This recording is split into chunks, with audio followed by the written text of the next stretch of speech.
মালিক ইবনে দিনার রহমতুল্লাহি আলাইহি একবার বাজার দিয়ে যাচ্ছিলেন। হঠাৎ দেখেন অসাধারণ সুন্দরী এক দাসীকে বিক্রির জন্য আনা হয়েছে।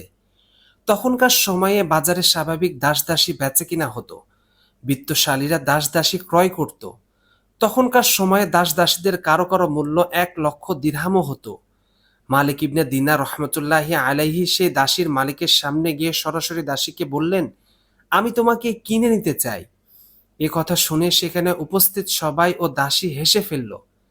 এমনকি দাসীও বলল, আপনার মতো গরিব লোক আমাকে কি করে কিনবেন? মালিক ঠাট্টা ছলে বলল, এ দাসীর মূল্য আপনি কত দিতে পারবেন?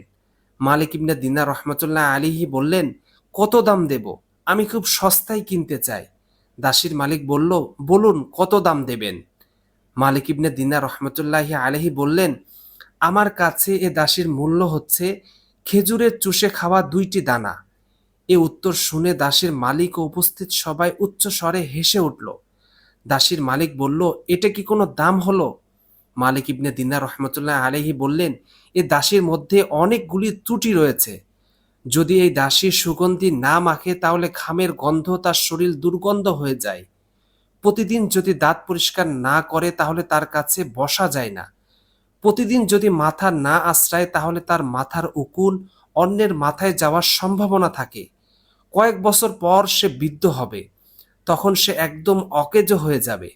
এছাড়াও তার দুঃখ, কষ্ট, দুশ্চিন্তা রয়েছে হিংসা, ঘৃণা ও ক্রোধের মিশ্রণ। সে নিজের আকাঙ্ক্ষা পুরা করার জন্য তোমাকে মহাব্বত করে। তার এই ভালোবাসা অকৃত্রিম। সে ভালোবাসার অভিনয় করে। তারপর মালিক ইবনে দিনার রহমতুল্লাহ আলাইহি বলল, আমার কাছে এক দাসী আছে, তাকে খরিদ করবে? দাসীর মালিক বলল, কোথায় সে দাসী? তিনি বললেন, সে দাসী মাটির তৈরি নয়, বরং মেশক, আম্বার, জাফরান এবং কাফুরের তৈরি। তার চেহারায় যে নূর রয়েছে সে আল্লাহর নূরের অংশ। হাদিসে বলা হয়েছে, তার চেহারা যদি দুনিয়ার অন্ধকারে দেখানো হয় তাহলে গোটা পৃথিবী আলোকিত হয়ে যাবে। তার চেহারার সামনে সূর্যের আলো স্নান হয়ে যায়। সে যদি সমুদ্রে থুতু নিক্ষেপ করে তাহলে সমুদ্রের সব পানি মিষ্টিতে পরিণত হবে। সে যদি নিজের আঁচলে দোলা দেয় তাহলে গোটা পৃথিবী সুবাসিত হয়ে যাবে। সে জাফরান এবং মেশকের বাগানে প্রতিপালিত হয়েছে, তাসনিম ঝর্ণার পানি পান করেছে। তার ভালোবাসা খাঁটি। সে ভালোবাসায় কোনো কৃত্রিমতা নেই।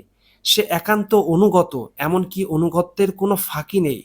তার মনে কোনো হিংসা, অহংকার, ক্রোধ নেই। তার বয়স বাড়বে না। সে সবসময় থাকবে সুন্দরী এবং যুবতী। তার কখনো মৃত্যু হবে না। এবার বলো, আমার দাসী উত্তম নাকি তোমাদের দাসী উত্তম? দাসীর মালিক বলল, আপনি যে দাসীর কথা বলেছেন নিঃসন্দেহে সে অতি উত্তম, কিন্তু তার মূল্য কত?